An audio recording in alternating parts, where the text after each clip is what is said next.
말씀을 한번 여러분들과 살펴보았습니다. 앞부분을 살펴봤는데요. 말씀이 육신이 되는 사건에 담긴 영적인 교훈을 잠깐 여러분들하고 생각을 해보았습니다.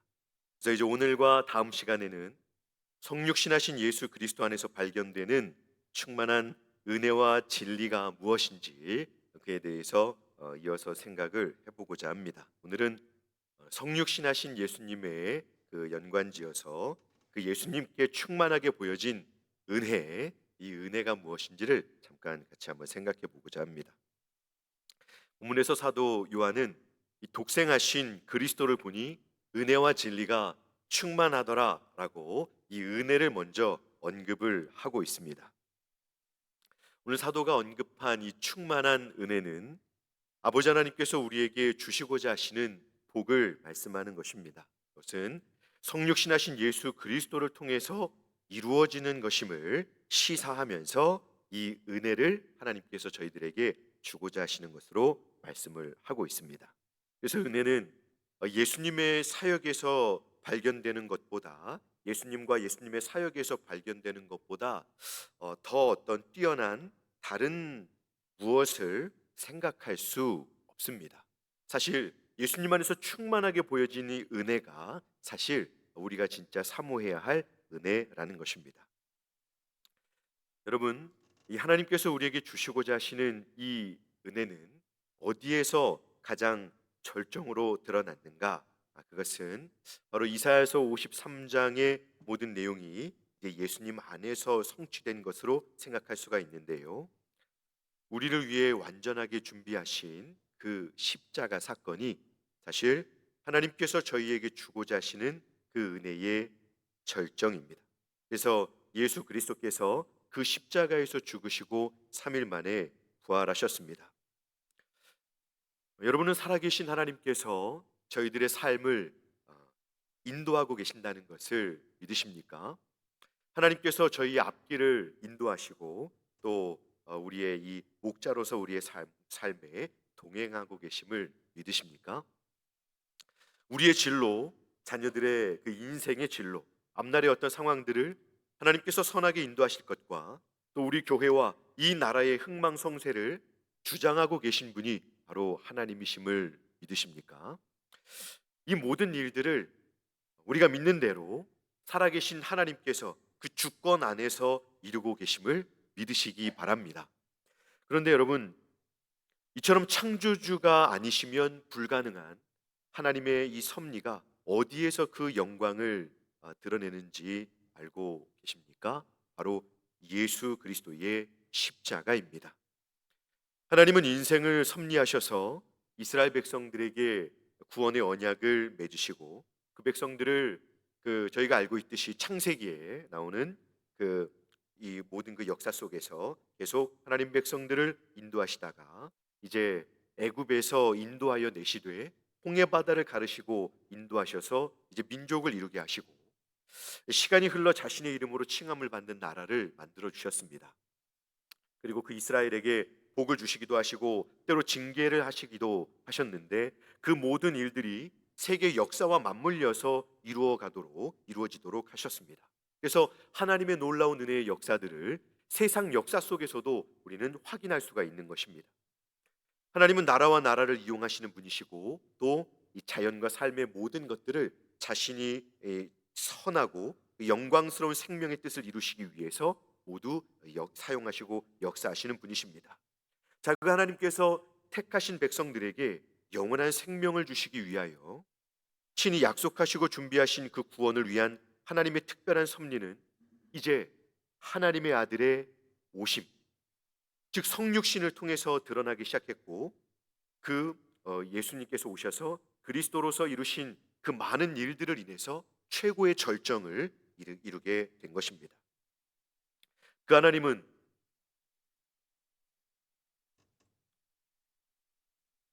하나님의 아들을 이제 인간의 모습으로 이 세상에 오게 하셔서 모든 택함 받은 백성들의 대표가 돼서 고난을 받게 하시고 또 대속의 영광을 성취하시기 위해서 또 죽으시고 살아나시는 이 모든 일들을 친히 진행해 주신 것입니다. 그래서 예수 그리스도의 오심은 곧 우리에게 구원의 복, 그 은혜를 주시겠다고 하신 그 약속의 성취되는 것을 실제로 확증하여 보여주시는 것입니다. 우리의 이 구원자로서 오신 예수님은 이제 우리에게 성경에 그토록 비밀스럽고 신령한 영적 생명을 주시는 은혜를 드러내시고자 하신 것입니다. 오늘 그리스도의 영광을 본 사도 요한의 고백은 바로 이 은혜가 예수님에게서 충만했다라고 하는 것입니다. 예수 그리스도는 하나님의 아들이십니다. 따라서 주님이 세상에 오셨을 때 주님께 있던 그 영광은 독생자의 영광, 즉 유일하신 하나님의 아들 하나님으로서의 영광이었던 것입니다. 그래서 우리 주님의 인격 안에는 참으로 유일하고 독특하고 우리 인간들과는 비공유적인, 공유할 수 없는 하나님으로서의 영광이 있었던 것입니다. 그 일부가 바로 오늘 사도가 보았던 그 은혜의 영광인 것입니다. 출애굽기 34장 5절과 6절은 이렇게 말씀하고 있습니다. 우리 한번 같이 읽어볼까요? 자, 2절 말씀 5절과 6절을 이어서 같이 한번 읽어보겠습니다. 여호와께서 구름 가운데에 강림하사 그와 함께 거기 서서 여호와의 이름을 선포하실세 여호와께서 그의 앞으로 지나시며 선포하시되 여호와라 여호와라 자비롭고 은혜롭고 노하기를 더디하고 인자와 진실이 많은 하나님이라. 아멘. 구약 성경은 여호와 하나님 아버지의 영광을 이러하다라고 선포하고 있습니다. 그러면 여러분, 이 아버지의 독생자의 영광도 아들 하나님의 영광도 이와 같습니다. 예수 그리스도에게서 하나님의 사랑과 자비와 인내와 그 부드러우심이 놀랍게 드러나고 있는 것입니다. 주님은 친히 자신의 존재와 사역을 통해서 하나님께서 주시는 이 참된 은혜를 계속해서 나타내어 보여주셨습니다. 저희는 이 예수 그리스도께서 친히 드러내고자 하셨던 그 은혜와는 달리 저희는 이제는 이 은혜라는 것에 익숙해져서 이 표현을 너무 일상적으로만 적용하려고 하는 경향이 있습니다. 그러니까 저희들이 이렇게 삶을 살아가면서 경험하는 작은 일들 하나하나에 다 이 은혜라는 말을 쓰고 있으니까 정작 성경에서 말하고 있는 이 진정한 은혜, 영적인 은혜에 대해서는 조금 그 감각이 좀 이렇게 멀게 느껴지는 것입니다. 제가 제천에 있는 모 교회에서 실제로 이런 일이 있었습니다. 주일 오전에 감사헌금이 올라왔습니다. 저희 교회는 잘 웃지 않으시기로 유명하신 연로하신 담임 목사님이 계셨는데 감사헌금이 올라오면 성도들이 많지 않으니까 손에 이만큼 봉투를 주시고 이렇게 무슨 감사헌금 드리셨습니다 하고 쭉 내용을 읽어주셨습니다. 근데 우리 담임 목사님께서 잘 웃지 않으시는데 한 번은 봉투를 쫙 읽고 이제 읽으시려고 하다가 하나님 자꾸 이렇게 숨을 멈추시는 겁니다. 알고 봤더니 목사님께서 웃음이 터지신 것입니다. 그래서 저희들이 긴장하고 왜 그러시는지 들어봤습니다. 그런데 이제 다시 마음을 좀 진정하시고 읽으시기 시작했습니다. 감사헌금 드리셨습니다. 하나님, 목에 걸린 생선 가시를 잘 빼주신 은혜에 감사합니다. 이러셨습니다. 당시에 청년부 한 형제가 본인 딴에는 굉장히 고생을 했다가 해결이 돼서 그런지 주일 오전 예배에 감사헌금을 그렇게 드렸습니다. 솔직히 저는 개인적으로 너무 불편했거든요. 근데 그 어떤 말도 할 수가 없었습니다. 여러분, 물론 저희가 살다가 저희를 위해 예비하시고 돌보시는 그 특별한 경우들이 적지 않기에 하나님의 그 세밀하심, 또 하나님이 우리를 위해서 아주 적절하게 예비하신 것들을 만날 때 저희는 감사하지 않을 수 없고 그때 받은 그것을 은혜라고 생각을 합니다만, 여러분, 사실 하나님이 주시는 그 은혜는 그 정도의 일이 아닙니다.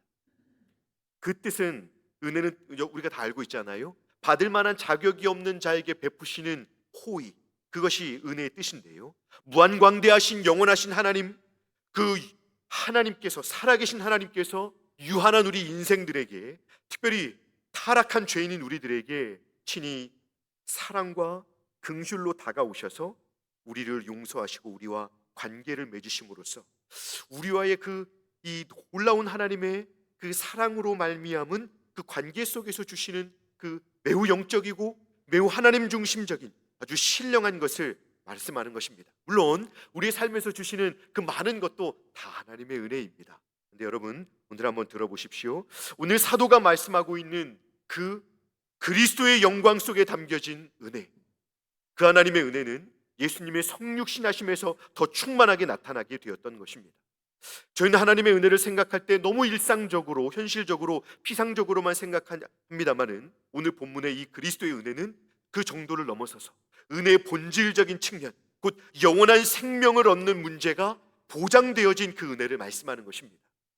이 은혜를 통해서 하나님의 자녀가 되고 하나님이 아버지가 되시면서 그 하나님을 사랑하게 되며 그 하나님과의 영적인 연합과 친밀한 교제가 이루어지게 되는 것이죠. 저희들이 새벽에 살펴봤던 아가서에서 나타난 하나님 아버지와 성도들의 그 친밀한 사랑이 실제로 이 은혜 속에 담겨져 있는 것입니다. 놀랍지 않습니까? 저희가 사모해야 하는 은혜가 바로 이것입니다. 우리는 이렇게 매우 영적이고 살아계신 하나님과의 관계 속에서 임하는 복을 사모해야 하는 것입니다. 이 은혜를 받으면 그 성도의 이전까지의 어둡고 불편하고 괴로웠던 삶에서 이제는 새로운 일이 시작됐기 때문에 그의 표정과 마음이 달라질 뿐만 아니라 삶의 내용도 달라지게 되는 것입니다. 예배를 드리고 찬양하고 기도하며 교회를 섬기는 태도가 달라집니다. 저희가 이 땅에서 사모하고 갈망해야 할 은혜는 바로 예수님 자신을 주시고 또 예수님과 함께 있는 이 은혜인 것입니다. 그럴 때 우리의 삶은 우리가 하나님께로부터 받은 이제 새로운 삶이 시작되는 정도를 넘어서서 더 거룩하고 성숙한 그 성도로 변화될 수 있게 되는 것입니다. 그러면 여러분, 오늘 사도가 말씀하는 이 은혜는 어떤 방식으로 저희에게 임하게 된다고 성경이 말씀하고 있습니까? 이사야서 53장은 우리에게 너무나 상세하게 예수님에게 있게 될 그 일, 그래서 그 일을 통해서만 우리에게 은혜가 임하는 그 방식을 상세하게 보여주고 있습니다. 뿐만 아니라 각 복음서들은 이 은혜의 성취가 얼마나 힘든 과정, 힘든 길, 얼마나 비참하고 무서운 과정을 통해서 우리에게 이루어졌고 우리가 그 혜택들을 누리게 되는지를 상세하게 보여주고 있습니다. 우리 이사야 선지자가 그 53장에서 말씀하고 있는 것을 한번 우리 같이 읽어볼까요? 5절과 6절입니다. 우리가 다 아시는 말씀인데 한번 우리 같이 이어서 읽어보겠습니다. 시작. 그가 찔림은 우리의 허물 때문이요 그가 상함은 우리의 죄악 때문이라. 그가 징계를 받음으로 우리는 평화를 누리고 그가 채찍에 맞음으로 우리는 나음을 받았도다. 우리는 다 양 같아서 그릇 행하여 각기 제 길로 갔거늘 여호와께서는 우리 모두의 죄악을 그에게 담당시키셨도다. 아멘. 여호와께서 우리 무리의 죄악을 그에게 담당시키셨도다 라고 한 이 이사야서 53장의 예언대로 주님은 죄짐을 진 자로서 하나님 앞에 서시게 되었습니다. 이 버려짐은 주님의 죄 때문이 아닙니다. 그 예수님 위에 얹혀진 우리의 죄 때문입니다. 바로 우리들의 죄가 그 죄 없으신 분을 죄인으로 만들어서 하나님으로부터 이 버림을 받게 됐고 또 십자가에서 처절하게 죽임을 당하게 한 것입니다. 하나님께서 다른 때는 예수님을 이는 내 사랑하는 아들이요 내 기뻐하는 자라 라고 말씀하셨는데 이 십자가에 계실 때는 어찌하여 나를 버리시나이까 라고 아들이 그토록 하나님 아버지를 부르짖을 때 하나님 아버지께서는 저주받은 자로 취급하시면서 예수님을 돌아보지 않으셨습니다.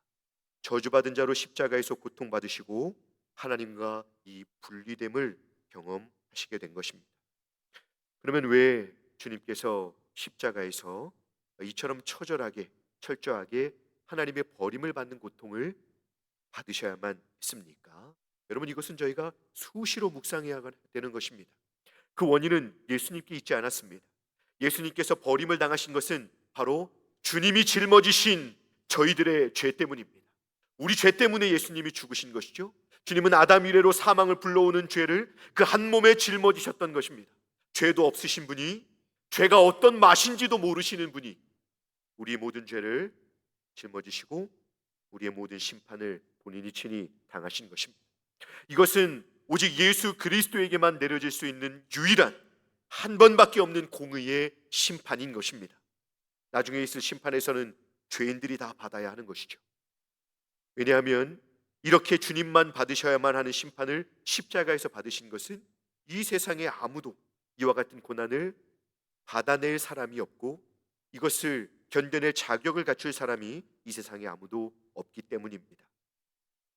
십자가는 영원하신 하나님의 아들 예수께서 우리가 되심으로, 남상수가 되셔서 죽으심으로 결코 분리될 수 없으신 하나님 아버지께로부터 버림을 당하시는 것을 경험하는 참으로 슬프고도 두려운 자리입니다.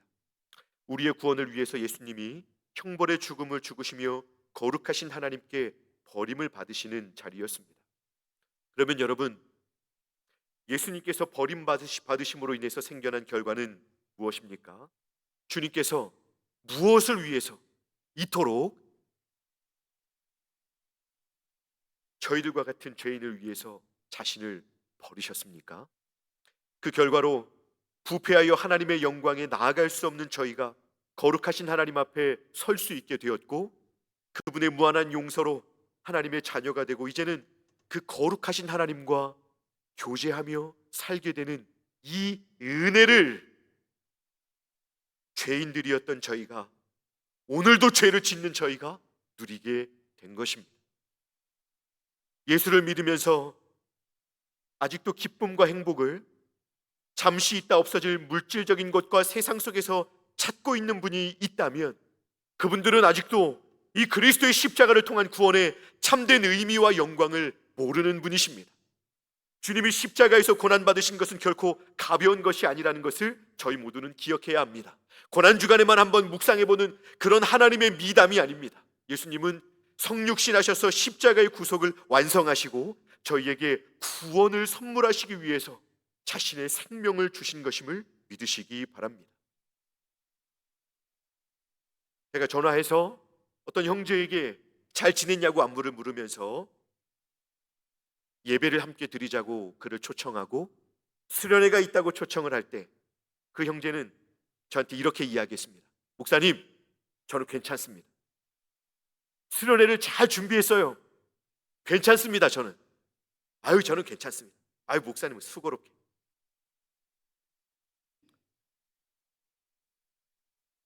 너무 슬픈 일이 아닐 수 없습니다. 제가 사랑하는 찬송가 중에 이런 가사가 있습니다. 하늘을 두루마리 삼고 바다를 먹물 삼아도 하나님 사랑 다 기록할 수 없겠. 그 일이 고마워 내 얼굴 감히 못 들고 눈물 흘립니다. 또 눈물로서는 못 갚을 줄 알아 몸밖에 드릴 것 없어 이 몸 바칩니다. 아멘. 이 같은 고백과 찬송은 교회 역사 속에서 계속 고백되고 사랑받고 있습니다.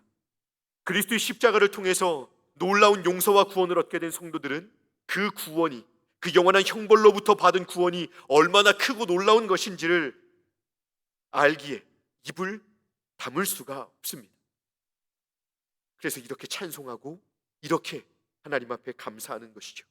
이 찬양의 고백들이 예수께서 오셔서 보여주신 그 은혜의 결과요, 또 이 은혜의 복음의 성도가 보일 수 있는 참된 반응인 것입니다. 그러므로 우리 그리스도인들은, 우리 성도들은 이 은혜로 인하여 분명한 결론을 소유하고 믿음의 삶을 살아야 합니다. 이것을 잠시 세 가지로 말씀을 드려보면요, 이 은혜를 받은 성도라면 먼저 우리는 믿음의 삶을 살면서 죄에 대한 태도를 분명하게 하고 살아야 합니다. 그리스도를 그렇게까지 처절하게 죽게 했던 죄에 대해서 우리가 성도임에도 불구하고 죄에 대한 태도가 선명하지 않다면 그것은 바른 일이 아닙니다. 죄와 직면할 때 우리는 예수 그리스도의 십자가의 형벌을 곧바로 떠올려야 합니다. 더 이상 죄는 저희가 사랑하고 함께 즐기며 따라가야 할 것이 아닙니다. 저희를 하나님과의 영원한 분리와 멸망으로 이끄는 죄를 저희 모두가 잘 분별해서 이기시고, 또 다시는 죄의 길로 돌아가는 일이 없이 하나님 앞에 순종하는, 승리하는 삶으로 나아가시는 저와 여러분들이 되실 수 있기를 주님의 이름으로 축복합니다. 그리고 두 번째는, 저희는 진실로 하나님을 믿는 자요, 구원을 받은 사람이라면 이제 이 십자가가 주는 그 의미로 인해서 주님께서 주신 은혜에 감사하는 삶으로 저희의 삶이 전환되어야 합니다. 그래서 믿음의 삶을 사는데도 항상 내가 만족하고 내가 뭔가 성취하고 이루려고 하는 것이 늘 우리의 목적이 아니라 이제는 사랑하는 내 주님과 하나님을 섬기는 일에 내 모든 것을 드리는 것, 그 철저한 감사와 헌신의 삶을, 그 제자된 삶을 사는 것이 우리 모두의 유일한 목적과 삶의 이 추구하는 방향이 되어야 하는 것입니다. 그리고 마지막으로 이런 엄청난 은혜로 저희를 구원하신 하나님께서 저희를 이 주님의 나라에 이르는 날까지 늘 함께 하시며 지키시며 돌보시고 인도하시는 것을 저희는 확고하게 믿어야 합니다. 믿음의 삶을 살면서 때로 만나게 되는 크고 작은 고난 속에서 저희는 예수님의 십자가 사랑과 하나님의 신실하심을 의심하거나 불평하거나 이 눈앞에 있는 고난으로 인해서 우리의 믿음의 삶에서 흔들리지 말아야 합니다. 주님을 섬기는 과정 속에서도 이 마음의 수많은 어려움들로, 또 원치 않은 그런 어려운 상황들로 인해서 우리가 지치거나 또 이렇게 흔들리는 일이 있을 수 있는데요, 저희들이 십자가 사랑을 기억하고 주께서 우리를 끝까지 인도하신다는 걸 믿고 흔들리지 말아야 합니다. 이 고난의 시기를 넘어서서 반드시 영광과 승리의 날이 올 것을 믿고 눈물로 걸어가는 이 믿음의 길, 이 성도의 이 길이 가장 영광스러운 삶임을 믿으시기 바랍니다. 말씀을 맺겠습니다. 아이자가치 목사님은 이렇게 찬송가에서 이렇게 그분의 믿음을 고백했습니다. 온 세상 만물 가져도 주 은혜 못 다 갚겠네. 놀라운 사랑 받은 나 몸으로 재물 삼겠네. 아멘. 여러분, 십자가는 저희에게 값진 구원을 가져다 주었습니다. 이것은 엄청난 대가를 지불하고 주신 구원입니다. 하나님의 십자가, 창조주 하나님의 십자가로 우리에게 구원을 주신 것입니다. 이 은혜는 영광스럽고 신비한 영적인 축복입니다. 이 은혜를 통해서 우리 더욱 우리 구주 예수 그리스도를 사랑하고 진실로 그 은혜에 감사하여 내 몸을, 내 삶을, 내 모두를, 내 전부를 주님께 드린다는 그런 결단과 결론을 가지고 하나님의 영광을 위해서 흐트러짐이나 흔들림 없이 한결같이 달려가시는 저희 모두가 되시기를 주님의 이름으로 축복합니다.